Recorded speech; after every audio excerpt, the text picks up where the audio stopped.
बिस्मिल्लाहिर्रहमानिर्रहीम। अस्सलाम वालेकुम। मैं हूँ खाना मंसार शहज़ादी। लिस पब्लिशर्स में खुशामदीद प्यारे बच्चों। हम हरूफ़ तहजी पढ़ रहे हैं प्ले ग्रुप उर्दू की किताब से, और आज हम बे के ख़ानदान के दूसरे फ़र्द से मिलने जा रहे हैं। क्या आप लोग मेरे साथ चलोगे?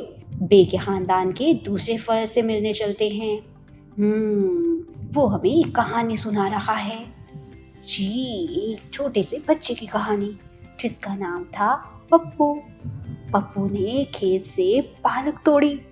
हाँ, फिर पप्पू ने एक पपीता खरीदा। वेरी गुड, पप्पू तो बहुत काम करता है। घर आकर पप्पू ने सामान अम्मी जान को दिया और इसके बाद पप्पू ने पानी से हाथ और पाँव धोए।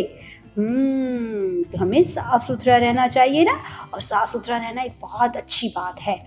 हमें अपने हाथों को और अपने पाँव को पानी से धोना चाहिए। Very good. आज हमने एक छोटे से बच्चे की इतनी प्यारी कहानी सुनी है जिसका नाम क्या था?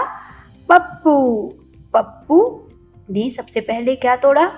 पालक। और उसके बाद उसने क्या खरीदा? पपीता। और फिर उसने पानी के साथ पाँव धोए। Very good. तो हमने गौर किया कि इन तमाम जितने भी नाम हमने बोले हैं ये आपने गौर से सुने। इनके इब्तदाई आवाज़ आपको क्या सुनाई दे रही है? पप्पू, पालक, पपीता, पानी, पाँव। Very good. अब यहाँ पर इससे मिलो जी, ये है बे के ख़ानदान का ही दूसरा फ़र्द है जी। शक्ल भी बे से मिलती है, लेकिन इसके नीचे होते हैं 3 नुक्ते और इसका नाम होता है पे। पे इसका नाम है और इसकी आवाज़ क्या है? प जी। पे से बनने वाले बहुत से नाम हैं, जैसे कि पे पालक, पे पपीता, पे पानी, पे पाँव। Very good. ये तो तमाम चीज़ें वही हैं जो हमने कहानी में सुनी भी हैं, देखी भी हैं। अब हम पे से बनने वाली चीज़ों के साथ उसको मिलाएंगे। हाँ, पे से बनने वाले अल्फाज को पे से मिलाएंगे। जैसे कि पपीता पे से बनता है तो हम पे को इससे मिला देंगे। पालक भी पे से शुरू होता है ना। और पाँव भी। आलू पे से शुरू होता है क्या? अरे नहीं, ये तो अलिफ मद आ से शुरू होता है, इसलिए हम इसको पे के साथ नहीं मिलाएंगे। डियर टीचर्स, बच्चों को दिलचस्प अंदाज में आपने कहानी सुनानी है, फिर बच्चों को पे से बनने वाले अल्फाज दोहराने का कहना है। बच्चों को हर पे की इब्तदाई आवाज़ दोहराने का कहें। बच्चों को आज की अच्छी बात बताएं, साफ रहने की तरगीब दें और बताएं कि साफ सुथरा रहना बहुत अच्छी बात है। बच्चों को हर्फ पे की पहचान करवाएं और इससे बनने वाले अल्फाज की दुरुस्त तलफ़्फ़ुज़ के साथ अदायगी करवाएं। दी गई सरगर्मी हल करने में बच्चों की मदद करें। अब हम अपनी अमली किताब की तरफ चलते हैं और यहाँ पर हम पे को लिखना सीखेंगे जी। पहले हम पे की कुछ सरगर्मियाँ करेंगे। यहाँ पर भी हमें बहुत सी तस्वीरें दिखाई दे रही हैं। हम इन तस्वीरों को गौर से देखेंगे और जिस तस्वीर का नाम पे की आवाज़ से शुरू होता है हम उनको पे से मिलाएंगे। जैसे कि यहाँ पर है पाँव, पे से शुरू होता है तो हम पे से मिला देंगे। पत्ता पे से शुरू होता है, इसे भी हम पे से मिला देंगे जी। फूल और हाथ पे से शुरू नहीं होता। यहाँ पर हमने पाँव और पत्ता को पे से मिलाया है।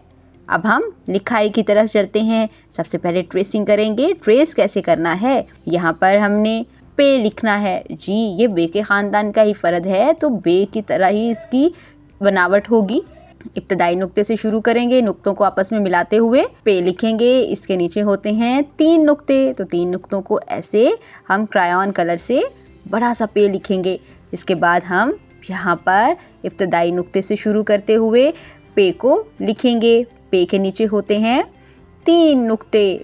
प्यारे बच्चों, अब यहाँ पर कुछ तस्वीरें दी गई हैं, हम इन तस्वीरों को गौर से देखेंगे और नीचे दी होंगे 2 हरूफ़ तहजी दिए गए हैं। तस्वीर के मुताबिक जिस हरूफ़ तहजी से इस तस्वीर का नाम शुरू होता है हम उसके साथ उसको मिला देंगे। जैसे ये है पालक पे से शुरू होता है तो हम पे के साथ मिला देंगे। स्त्री अलिफ से शुरू होता है। पपाया पे से शुरू होता है, अलमारी अलिफ से शुरू होता है। प्यारे बच्चों, अब हम घर का काम की तरफ चलते हैं। आपने ये काम घर से करके लेके आना है। इब्तदाई नुक्ते से शुरू करेंगे, नुक्तों को आपस में मिलाते जाएंगे और पे लिखेंगे। पे के नीचे होते हैं 3 नुक्ते। डियर टीचर्स, बच्चों को प्री राइटिंग एक्टिविटीज़ पहले करवाएं, सरगर्मियों में इनका खास ख्याल रखें और उनकी मदद करें। बच्चों को हर्फ का नाम लेने का कहें और इसके इब्तदाई आवाज़ की मशक करवाएं और इससे बनने वाले अल्फाज की दोहराई करवाएं। बच्चों को दी गई सरगर्मियाँ हल करने में उनकी मदद करें। उम्मीद करती हूँ आपने आज की इस वीडियो से बहुत कुछ सीखा होगा। मज़ीद सीखने और जानने के लिए हमारे साथ रहिएगा। मिलते हैं अगली वीडियो में, तब तक के लिए अल्लाह हाफिज़।